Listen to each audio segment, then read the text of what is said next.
weekly town hall virtual meeting. I want to thank everybody that's on Facebook, YouTube. We have a really excited meeting tonight. We have our superintendent here. We have Dr. Harvard here, and we have Ms. Santos here. Also, we have Dr. Griffin here with us this evening. I know that Connie is going to introduce the panel, but we are very excited because we know for the last 17 to 18 weeks that we have been really doing these town hall virtual meetings. We have a number of guests on the meetings. So what gives us a really good conversation this evening, because there have been several parents and folks in our community really interested now as we kind of start opening up, had conversations about how we're going to open our schools. So tonight we have our superintendent here, and we're going to give an opportunity to talk about how we're going to transition from going back from being out of school and going back into the school. So with that, I'm going to just turn it over to Connie just for a few minutes, and then I'm going to come back very briefly to give you our numbers that we have for the COVID, and then we're going to go right into our conversation about the reopening of the schools. Good evening, everyone, and welcome back to our COVID-19 Town Hall. We are in our 20th week of these informational town halls, and we are pleased to have with us, of course, our Mayor, Ted R. Green, and our Director of Health and Human Services, Dr. Monique Griffith. We also have with us our special guest, our new East Orange School Superintendent, Abdul Salim Hassan, Assistant Superintendent, Dr. Deborah Harvest, and our Director of Special Education, Tanya Santos. Now, besides watching us here live on Facebook, you can also call at 312-626-6799, or you can watch us on YouTube or Vimeo at East Orange City Hall. Now, it is my pleasure to turn it back over to Mayor Green. Thank you so much, Ms. Jackson. So very quickly, because I know that folks are excited and are really interested in really hearing from our superintendent. So I'm going to give you the numbers very quickly. As of today, July the 30th, we have confirmed 2,251 positive cases here in the city of East Orange, which 225 confirmed in deaths. Here is the wards. I'm giving you the ward breakdowns very quickly. First ward, 322 cases. Second ward, 367 cases. Third ward, 454 cases. Fourth ward, 460 cases. And in the fifth ward, 446 cases. In Essex County, there are 19,441 positive cases and 1,857 resulted in deaths. In New Jersey alone, the positive cases are 180,970 with 13,934 resulted in deaths. So as we constantly have been giving you these numbers on our 20th week, those numbers have been going up just a little bit. We was flattening the curve, and Dr. Griffin could get into that. But it still brings us, East Orange, to continue to what? Stay focused, stay vigilant, and making sure that we continue to practice social distance. And the most important thing is making sure that we wear these masks on our face and covering our nose. So it's important. We cannot rest on our laurels and thinking that because 20 weeks later that this virus is not still out there. And this really brings us into the segment of what we're going to be talking about in today, because I know that there's so many parents, students, and even faculties and teachers and those who are in our school system have these concerns. So today, really give everyone an opportunity to know what measures that the school district is taking and the faculty. So with that, I'm just going to introduce our superintendent, Mr. Hassan, and welcome, Mr. Hassan. So I'm just going to go right into the questions, if you don't mind. If you got an intro that you want to do first? And Well, I'll just take the question. Okay, all right. Mayor. so, listen, we get the calls quite frequently over at City Hall, and we're working as a team. So, when will the parents receive a concrete plan for the school year 2021? Well, Mayor, first I just want to thank you for inviting us here this evening to talk about the reopening plan. And I know throughout the state of New Jersey, many have been sharing their plan in more of a, I would say, a skeleton format, but mainly so we can understand what the new normal would look like for reopening schools throughout the state of New Jersey. I know the New Jersey Department of Education were going to give us a checklist that will coincide with our plan, but we have not received that, so we need to just really move forward and let our community know what our schools will look like opening in September.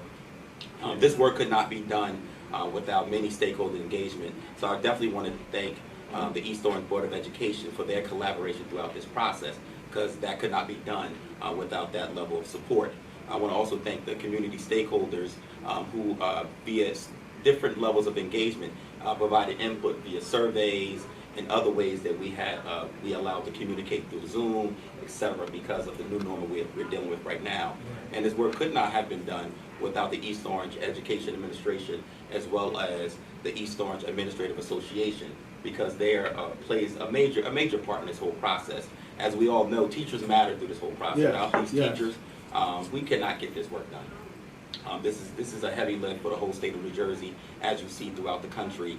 A lot of states have actually did a really hard job trying to open schools, and then they decided to go right to remote because of all the turns that made. You go one way, then you pivot another way, and you find out it's another thing that you don't really think about. Right. So we want to make sure, as we look at what other states are doing and other cities are doing, that we make the best plan for the city of East Orange, as we stated before. I wanted to make sure it's a disclaimer out there. We have to understand that this plan is also fluid based upon what's really going on in the state of New Jersey. Right. And it's fluid because we have federal guidelines, state guidelines, as well as local guidelines, but also CDC guidelines that puts us in certain parameters of not really bringing all the students back at one time. As I shared with you, Mayor, on many occasions, right now we're subject to bring only 25% of students in each building. Mm-hmm. So, and what does that look like in real time? And I'll get to that, into that area. The new normal now is a 6 feet distance inside of the classroom. Students must wear masks and coverings. Hand washing must be in place with hand sanitizer, and we must be clean surfaces in a timely manner. As I seen the funeral for Honorable John Lewis today, every time somebody went up and spoke, they actually wiped down the mic and they wiped down the stage. So this is the kind of new normal we have, and I appreciate the teachers and those associations with agreeing to wipe down stuff as students enter classes, etc. The CDC guidelines also tell us it's not only social, but it's physical distancing inside classroom, also busing that Dr. Harvest will talk about, and also shared spaces. The CDC also recommend body scans, as we have purchased body scans for the district, as well as we purchased thermometers for temperature checks. I attended a graduation at King University today, and it was very fluid. It was about 100 and some graduates, but before you can go into the stadium, and we were outside, we had to have temperature checks. So that's the same thing right now, even currently in central office, all the department leaders have temperature checks in their office, and if they need additional, and that's also going to be provided to the schools. So when students enter the building, they're going to have temperature checks, but they're also going to have to complete a survey as a disclaimer. And I know that Dr. Griffith could probably talk a little bit more about that, because that's coming from health. Right. The goal of East Orange School District is to maximize students and attending school within the compliance of CDC guidelines. Right now, CDC guidelines is that's 25%. I know that some educators, because we notice the impact of learning loss, they want 50%, but we know right now the standard is 25%. And we looked at our buildings to determine what is the max capacity of 25%, and we also looked at the student population. So if you look at someone, I'll just name the Hart Complex. If you look at the Hart Complex, let's say Hilly School, let's say Hilly School has about maybe 400 to maybe 500 students. They will only bring in a quarter of that population. Right. And we're going to call that cohort 1, cohort 2, cohort 3, cohort 4. The intent is for students to at least get in-person instruction 1 day a week. Correct. So Correct. the schedule will look as simply like this. Right. Students that will come in on Monday, Then students will come. Then that group cohort 2 will come in on Tuesday. Cohort 3 will come in on Thursday, and then cohort 4 will come on Friday. Okay. The intent is also to have on Wednesday a deep cleaning of the whole facility for safety, for the health and safety. And I know, Mayor, we talked about that many a times, and you always stress health and safety. So we want to make sure that it's health and safety is important. On that Wednesday, all students will be virtual. Okay. So the intent is in September is that students will go. They will come to school 4 days a week, but it'll only be 1 day for in-person. The intent, and Ms. Santos will talk about it a bit more, is that because, especially where population have small groups, they can come every day. Long as it coincides and fits in that 25%. And we have about 2 or 3 schools, and Ms. Santos can talk about that have more of the students with self-contained and things of that nature. And also the ESL students that will come in because they have a small population. And we also having more discussion, and Dr. Harvest could talk about that for our babies. Because sometimes our babies, depending on the population, they may be able to come in a little bit more. But we have to stay under that 25%, which is mandatory by the CDC. Right. So with that, and both of you can chime in, all three of you when you're ready. I just want to have an open conversation. So with that, for the parents that opts out to send their children for in-person instructions, right? What are the recommendations in terms of health and safety? Even though you touched on that, right? Now, if a parent chooses one option, either sending their kids to school or remote, are they able to, in the mix of that, say, you know what, I decided to, if the child is doing remote, I want to send my child to school. How do those options work? I'm going to let Dr. Harvest answer that question. Right. Thank you for asking that question. As a matter of fact, we have a survey that's going to be released tonight, and we're going to ask parents to identify if they want a total virtual experience for their child, meaning they won't even send their child in 1 day a week, or if they want to choose complete remote learning. With the understanding that if they choose complete remote learning, we're going to do a little small contract where the parent's going to sign, where the parent is going to sign, and they're going to say that they want virtual learning, and you can opt back in after each quarter. There are 4 cycles in a school district, so after the first cycle, if you decide that you want to opt back into regular instruction, be it 1 day or 2 days, whatever days that we have for that particular time, you will be permitted to do that. So just because you select virtual experience doesn't mean that you're going to have it the whole entire year. But you can't just opt in and out by weekly. You will have to do it at certain set points that will let the parents know what they are in advance. Great. So, and that's a great segment for me to ask, right? So when our young people start back in school, what is going to be some of the policies, right? Because we know once our young people get into that school, what are going to be some of the safety measures, right? From the time they walk in the door, go to the classroom, if they got to come in the hallways, if they got to go to the bathroom, what are some of those safety measures that the school district has in place? Thank you. So, Mayor, that's a great question, and it's because, and I'm really thankful for the federal government and the state government for giving us the CARES money, because with the CARES money, we were able to purchase items that will increase the safety, from additional masks, the face shield masks, thermometers, and also, like I like the system that's downstairs, the face recognition system that gives you an immediate concept, let you know where you're at. And we also, and Dr. Harvest could talk about maybe the tracing piece a little bit later, as well as Ms. Santos, in case we do have those red flags. How do we deal with that situation? Right. But because it's a small population, some of our elementary schools may only have 300 students. So it's really a small population when you talk about that 25%. So some of that 25% is under 100 students. So those students will really go to their classrooms, and they'll stay in those classrooms all day. The teachers, whoever will have those students, will rotate to those classrooms. So we want to minimize movement inside the building. Right. Also, too, when it comes to lunch will either be delivered to the classroom. More if it's campus high school, they may be a grab and go to a central location.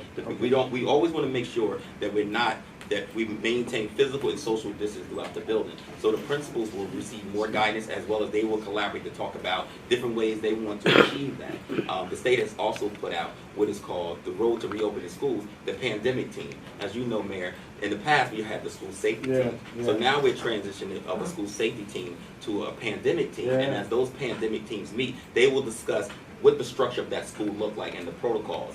I talked to a couple of principals today, and they were already collaborating. Even though they're 10-month leaders, they're already boots on the ground talking about how they want to set up their school, like how the students would enter the building, how the students would exit the building, so they can get the information and put it in their plans for reopening so they can get it out to the parents. So as you asked earlier, as this plan unrolled, even next week we want to put out more of a narrative of what it looks like for opening, because even though I look at it as a 2-1-2 of the week, and I share that with you, we look at also the 4th week where we all virtual, because we as leaders want to reassess what we did. Those first 3 weeks. So it's really, they come to school for 3 weeks, the 2-1-2, which is cohort 1, 2, 3, and 4, deep cleaning on Wednesday. The 4th week we all virtual, we reassess. We also got to think about providing professional development for the staff, which is key, because we went from brick and mortar, right? This has been the structure in the United States forever, and from March we transitioned from brick and mortar to remote.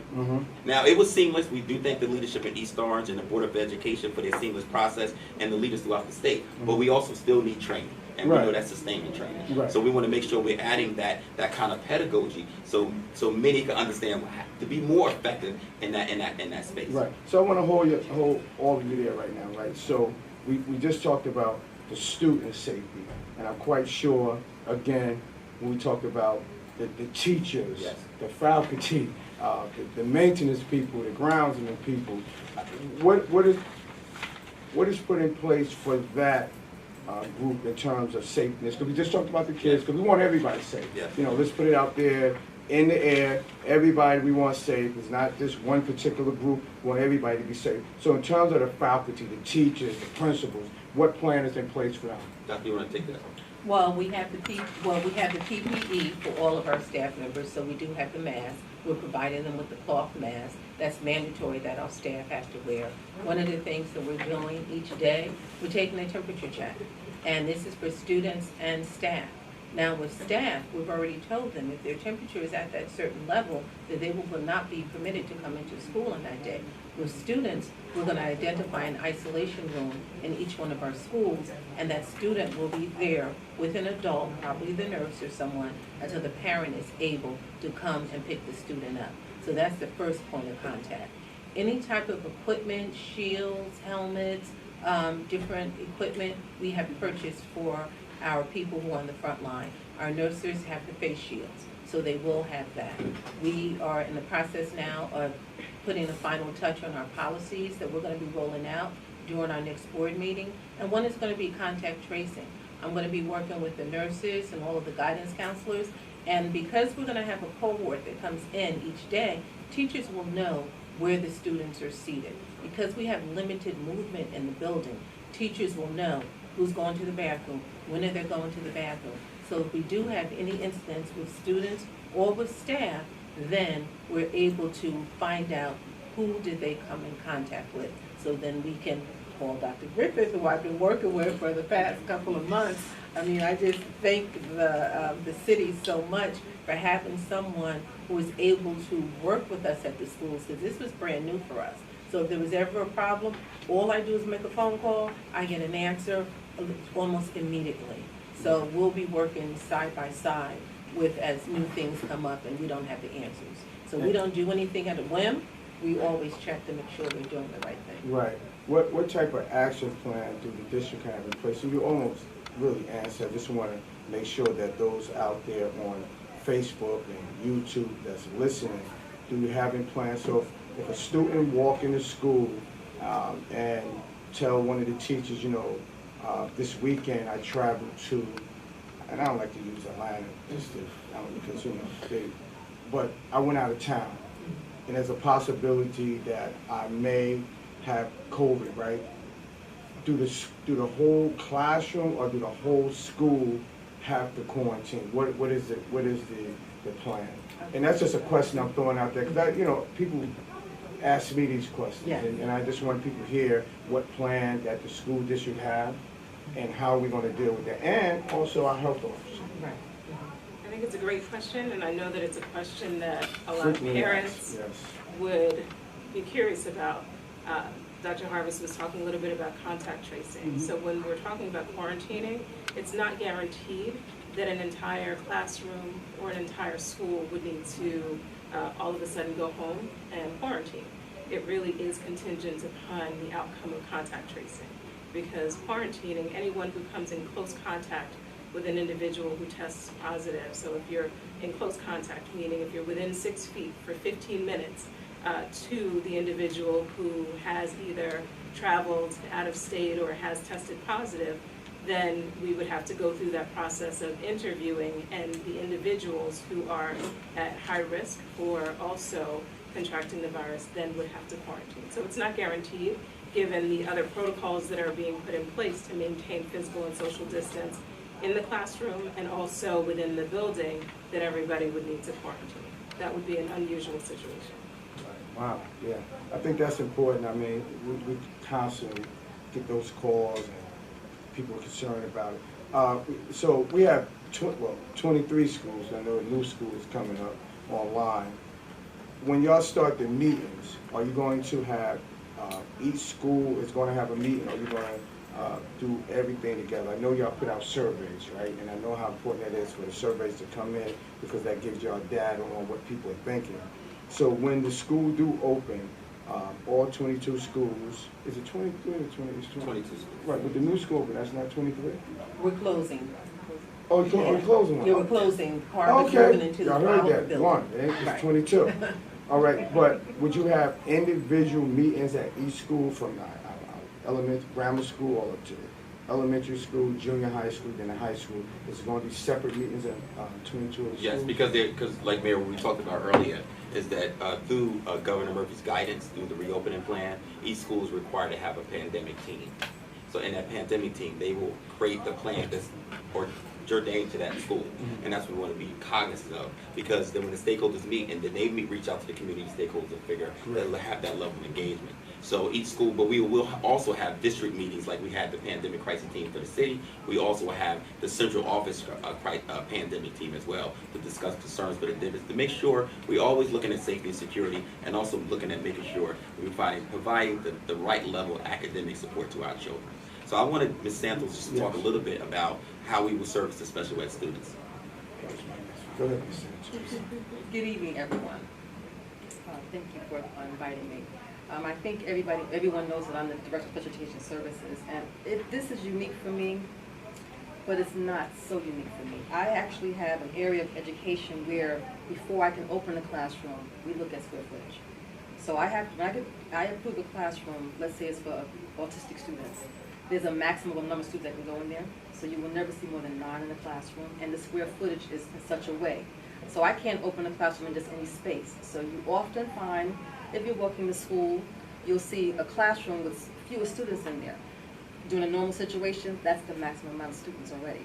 So we do have some classrooms right now that we can actually social distance. That's when Superintendent Hassan said we can bring my population back, we can, because some of our classrooms have the square footage already built in, and we have the fewer students. I can only put the maximum amount of students the state requires in there. What's going to happen for us is that we're going to try as much possible to bring, within that 25%, to bring in some students with special needs, because they did not fare well when we were out for 4 months. They have difficulty with the online platform. It's the nature of their disability. It's very challenging for them. They're used to being with folks in the classroom. They're used to routine. And when the routine was broken, it was very challenging for them. So what we'll be doing is, we will do virtual, the parents want virtual. We'll do in-school as much as possible, and we'll also be doing other services, because students are getting speech services, they're getting occupational therapy, physical therapy, and those things can't really be presented at home. They can be teletherapy. Teletherapy is not in the same space. Some students need to be in the space to say, stand here, watch what I do. And on the screen is kind of challenging for them. But it's not going to be as challenging to provide services once again, because again, the classrooms are a certain size, and you have a limited number of students you can put in a classroom environment. We're going to do extra training for our staff that will have the PPE, because some of our youngsters have an adult assigned to them specifically.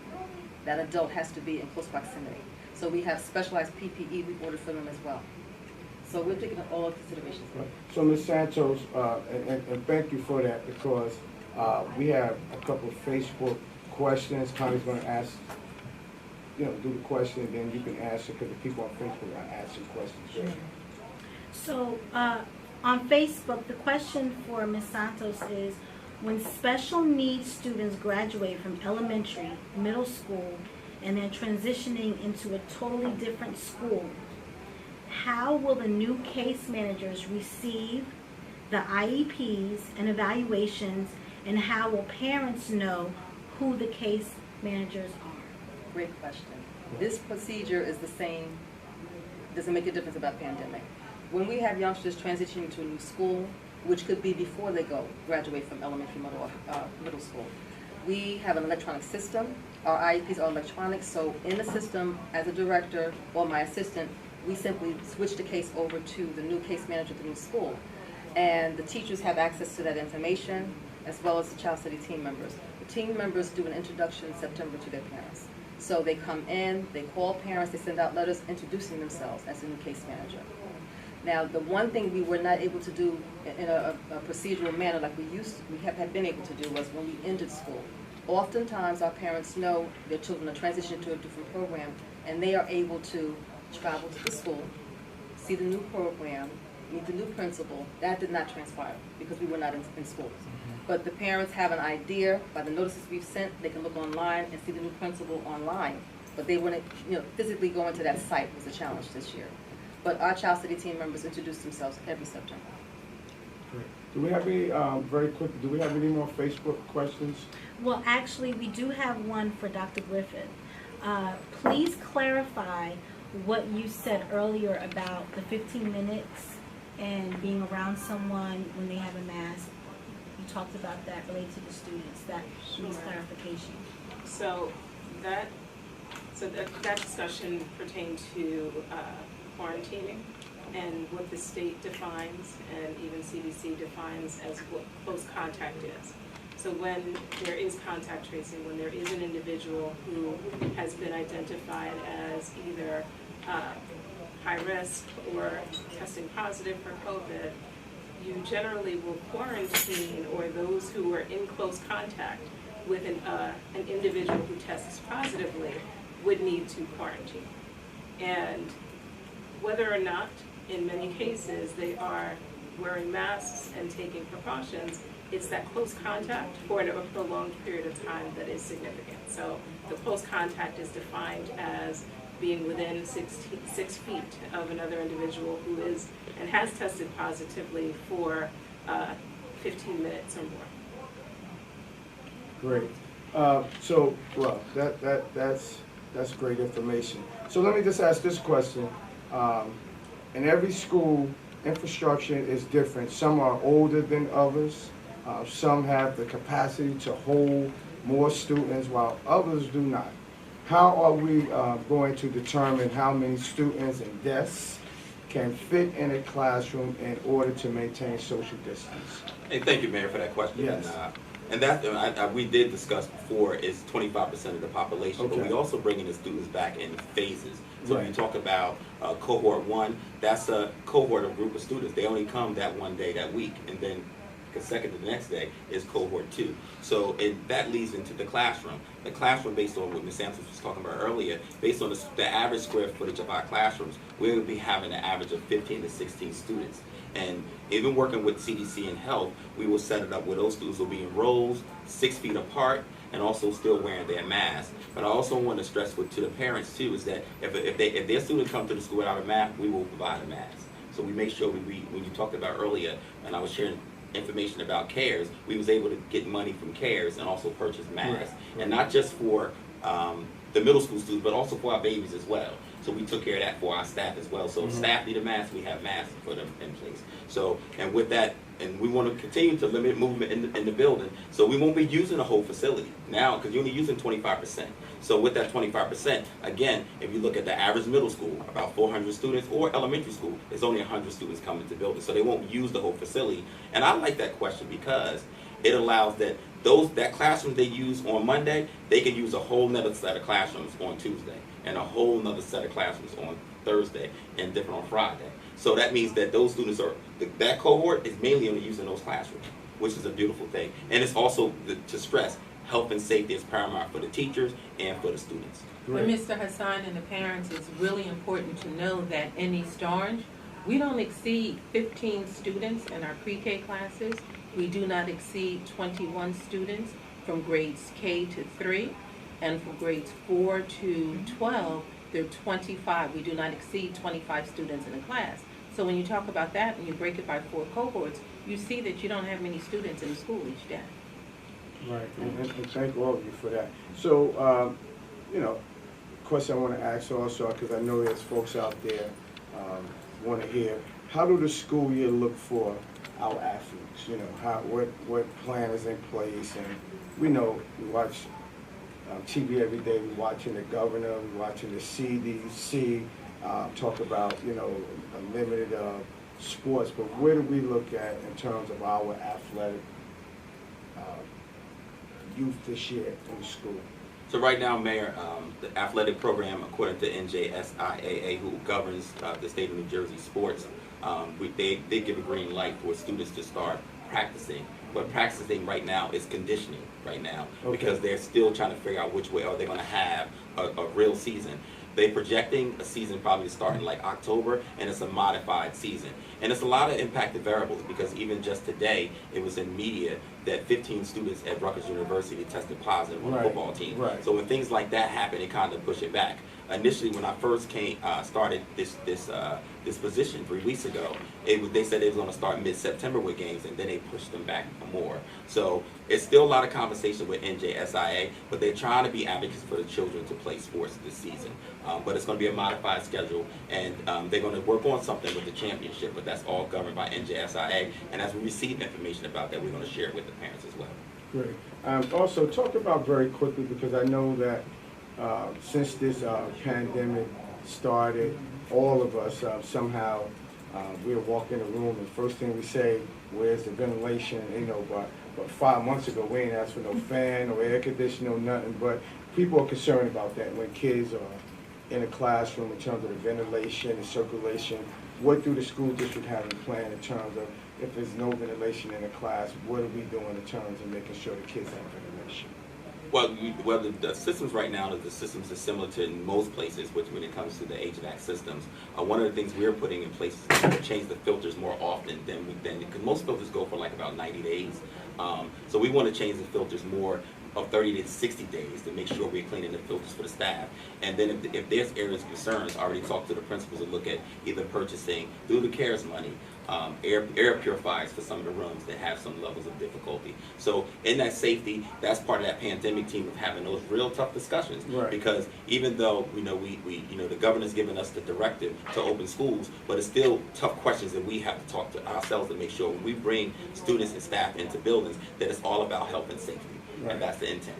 Right. And that's really the main objective of, when we do return back to school, the safe and healthiness. What plans do we have in place also, because we talk about our young people and the students in terms of administrations, right?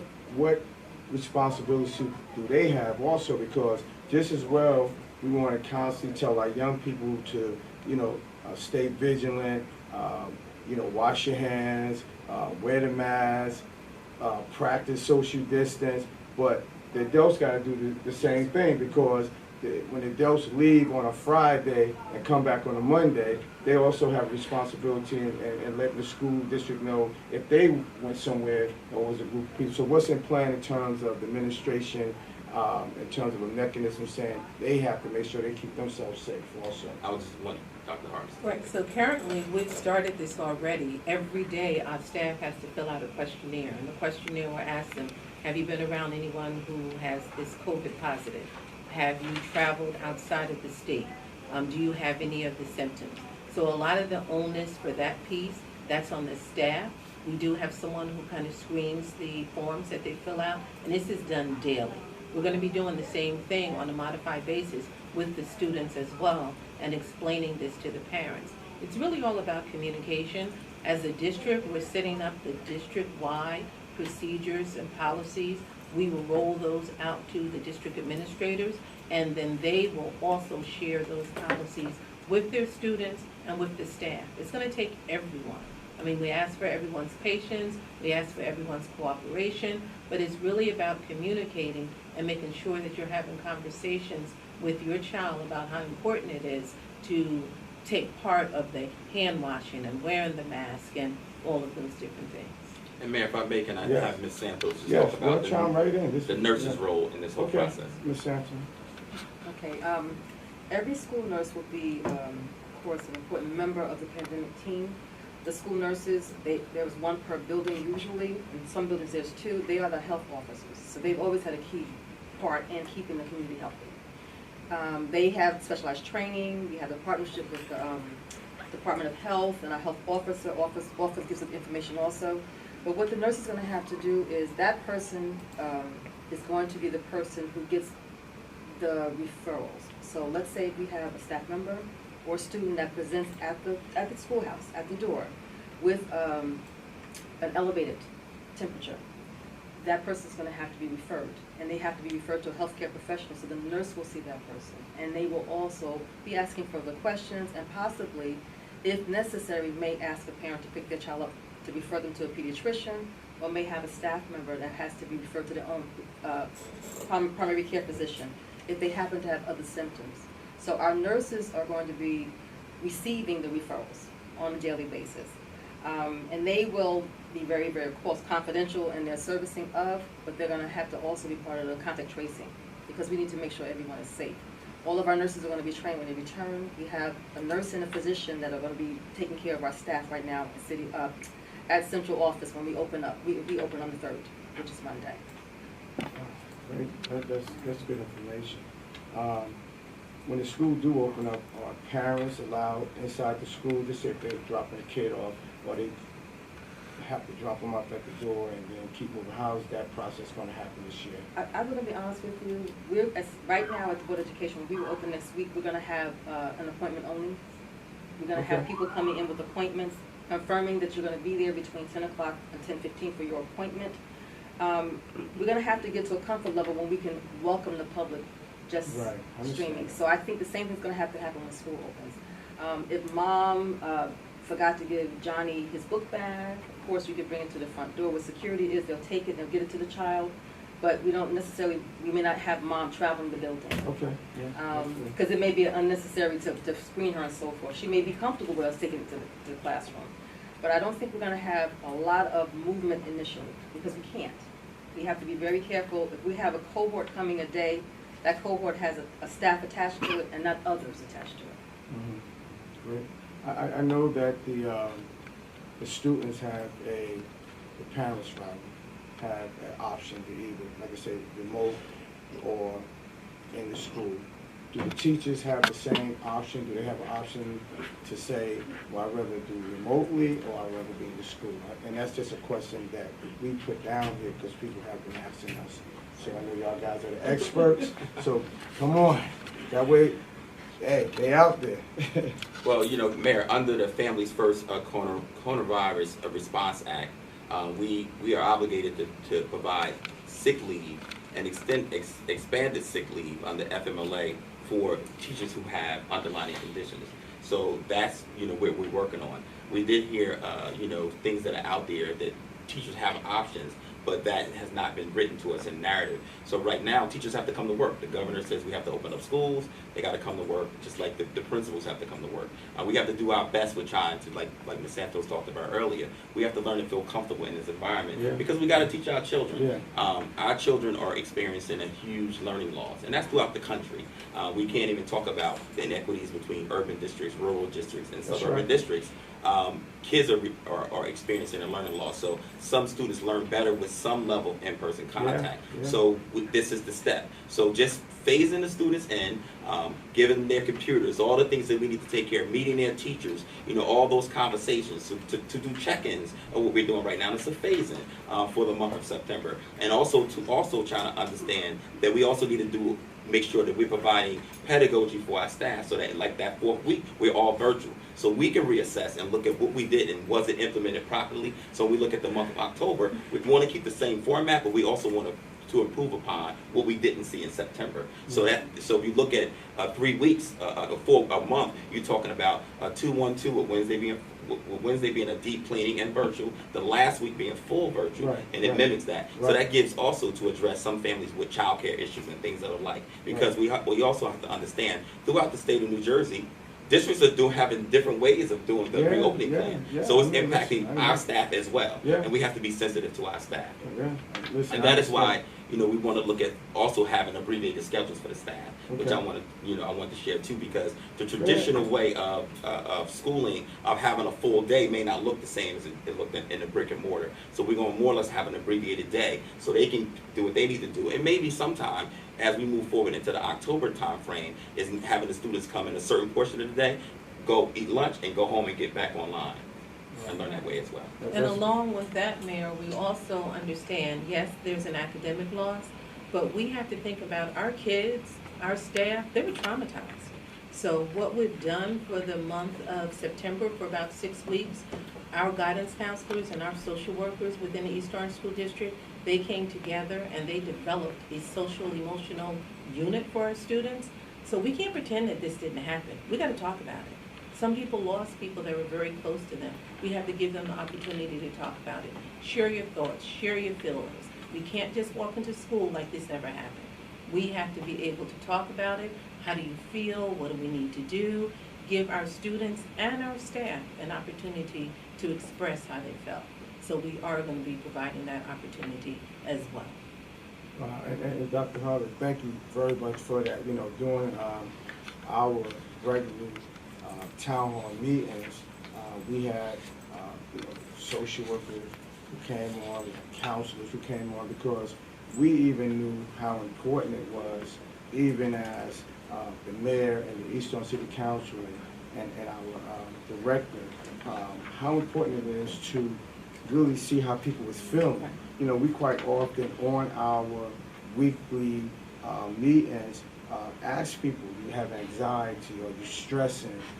Do you feel, do you feel like you have the anxious? And it's so important that our young people know that you can feel some kind of way about this COVID-19, but there's help.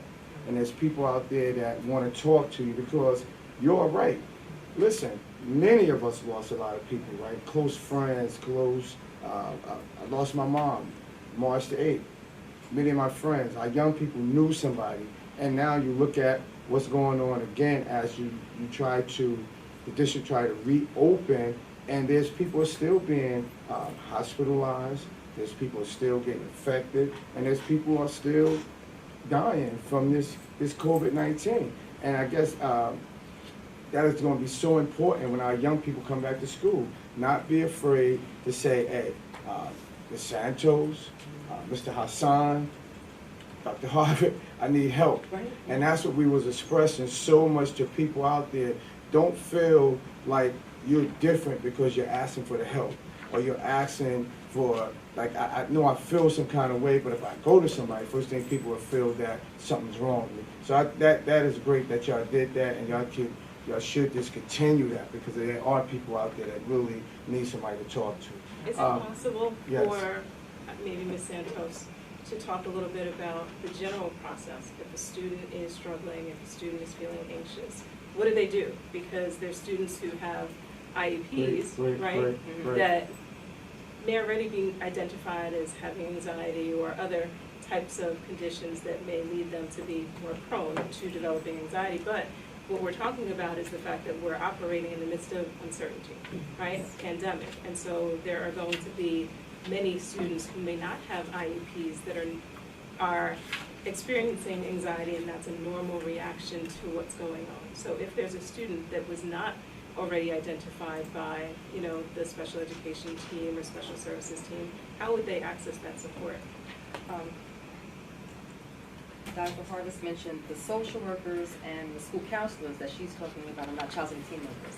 Right. So they are other mental health professionals that are in the building. So the way they would access, a teacher can say a student's behaving a little differently. They can notice something different about them. But we can actually come in, and the social worker can greet the students when they come in. I have social workers, but there's general ed social workers. There's also school counselors. They all are clinicians. They're all clinicians.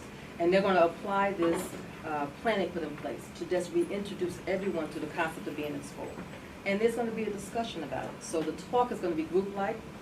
And then as you're having a group-like discussion, there's going to be some looks on certain faces. The clinicians will know, I might have to see this student or that student a little different.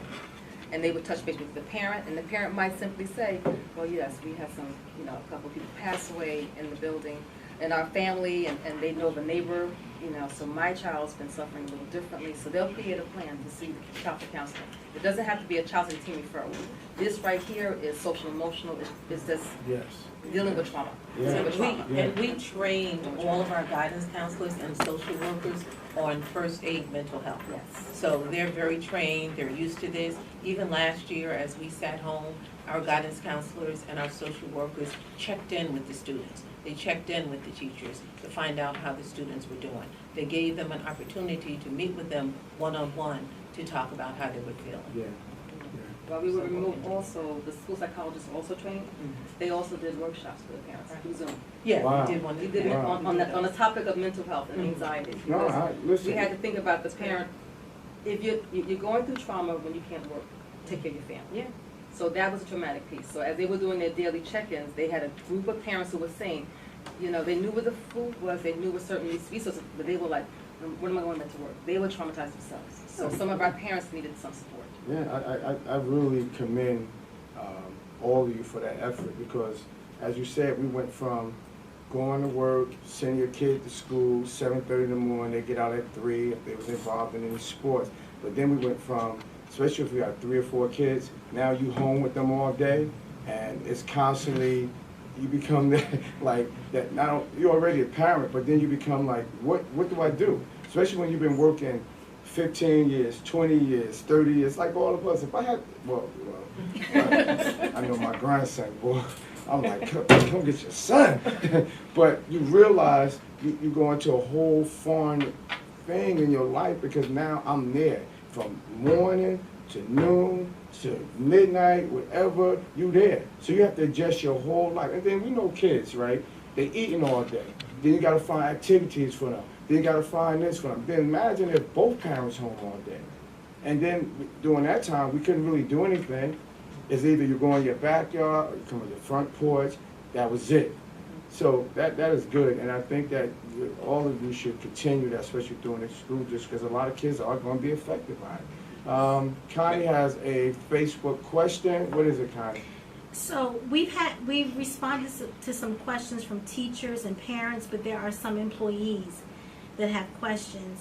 The Wednesday deep cleaning has been mentioned. Custodians want to know what exactly are the cleaning protocols.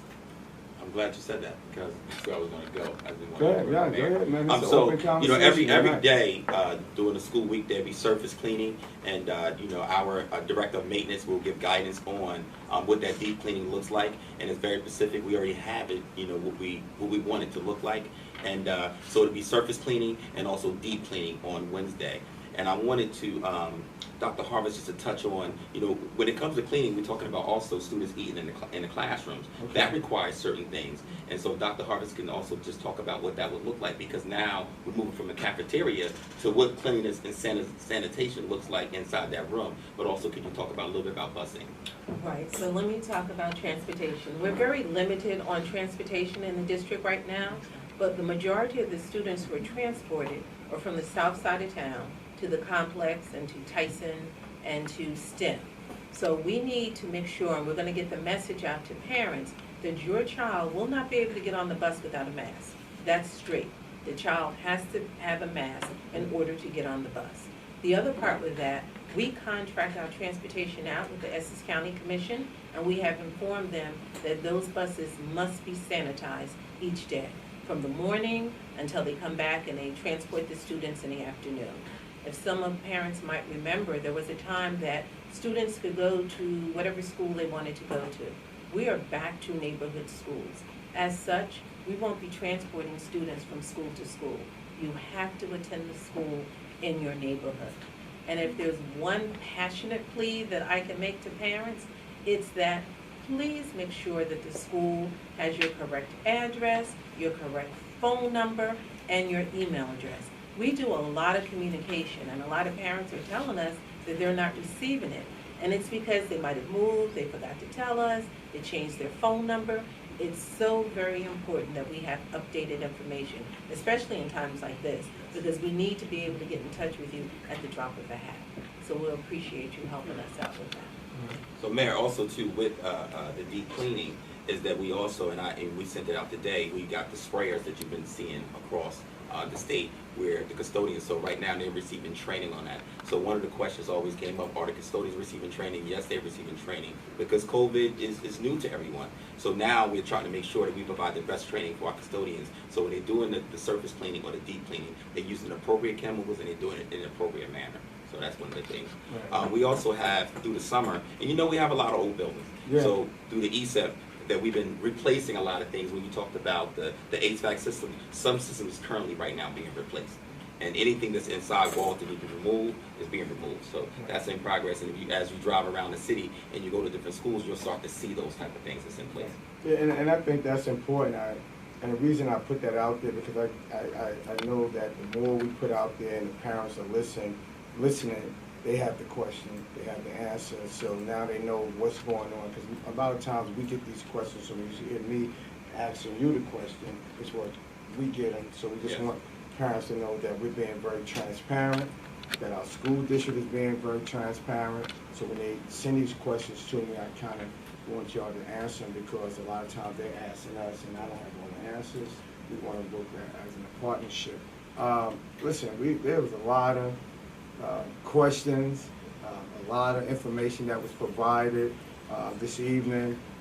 What I want to do just very quickly, I want Dr. Griffin to chime in because as we have these meetings, and what's going to be the important piece of all this in terms of, especially our returning to the schools, how important it is for folks to be tested. And also Dr. Griffin will talk about what we need to be doing as adults and young people here in the city of East Orange. Dr. Griffin. Absolutely. Thank you, Mayor.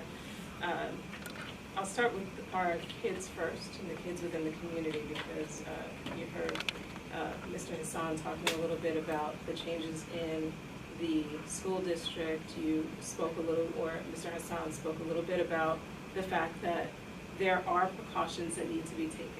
And it's so important for our children to especially really pay attention to those precautions because, and not just the adults, because despite that sentiment of and the belief and perception of invincibility, the reality is they're not on an island on their own, right? They can be impacted, children can be impacted, their loved ones can be impacted. So it's still very important for our young ones and younger ones to make sure that they're wearing face coverings, to make sure that they're doing everything possible to maintain their health, but also keep those that they are around healthy and safe as well. As far as our adults are concerned, that's important as well. It's still very important for our adults to take everything that we've spoken about for the past 4 months very seriously. What we're seeing is, and the mayor reported the numbers, we're starting to see an increase. If anybody has seen that map of the transmission rates across the United States, the transmission rates are increasing. And so while we're fortunate to live in a state where our transmission rate has remained somewhat steady, the reality is there are no concrete borders. And without the concrete borders, we're seeing people traveling, and we're seeing the fact that there are increases in our rate of transmission, which means locally we have to remain vigilant as well. We have to continue to wear our face masks. We have to continue to take the precautions and wash our hands, use hand sanitizer, because what we don't want to see is a repeat of the last 3 months where we were seeing an increase in hospitalizations, we were seeing an increase, a significant increase in deaths. Please pay attention to the travel advisories as well, because there are more states. There are about 36 states now listed on the travel advisory because the transmission, they're identified as hotspots because their rate of positivity is above 10%. So that's more than 10% of their population is testing positive. And so we don't want we don't want to experience that here in New Jersey. We're fortunate again because here in the city, we have not seen that. So we have to continue to remain vigilant. And despite when you hear the responses, you hear the studies, you hear different information coming out about testing, please make sure that you at least know your status. Please make sure that you are able to at least get tested, take advantage of the opportunities to do that. There are many opportunities to do that within the state. Thank you, Dr. Griffin. China, do we have any other questions from Facebook? So the digital divide is a real issue in our community.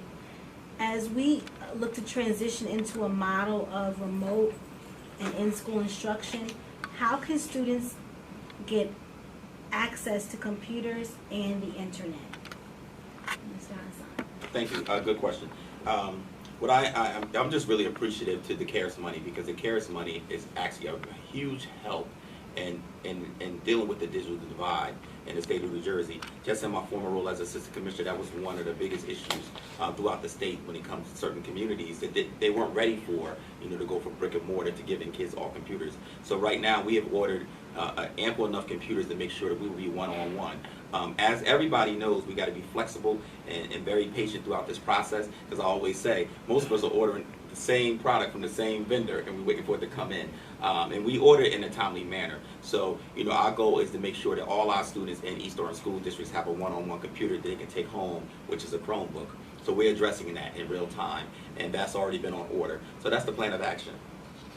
But again, like we always say, that this is a fluid process and it's subject to change. As we know, the governor had mentioned last week that we went from, telling everybody to come back to work, and all the students have to come back to school, to saying now parents have an option. So we have to also respond on a dime, as many school districts has, as Dr. Harvard stated earlier, is that a new survey will come out that's telling parents what is your option, because we need to know. And I just want to share, just in the initial survey that we sent out, 36% of the parents in the community, because when you look at, we have 10,000 students, we always get a segment of respondents to a survey. And just the respondents to the survey, it was about 36% to almost 40% who said that they wanted to keep their kids home. So we have to address that. So everything that comes up, we also have to be flexible as leaders of the school districts. The principals have to be flexible, as well as teachers. And I always say teachers matter a lot through this process, because when it comes to hybrid or students staying home remote or the mix of it, the teachers are the one that's going to be teaching these students, and we have to understand, like when Dr. Harvard spoke about earlier, is they're coming back and we're dealing with the social emotional piece for them, but also asking them to also deal with the students as well. So we have to be just sensitive to that as well. Right, and that's important. Listen, a lot of information has been provided, and we really appreciate everyone, Dr. Harvard, Ms. Santos, Superintendent Hassan, and Dr. Griffin. We've been, and really my whole staff here, we've been really dealing with this COVID for 20 weeks now. And every time we come on our weekly meetings, we're always trying to provide information the best way we can to the residents here in the city of East Orange.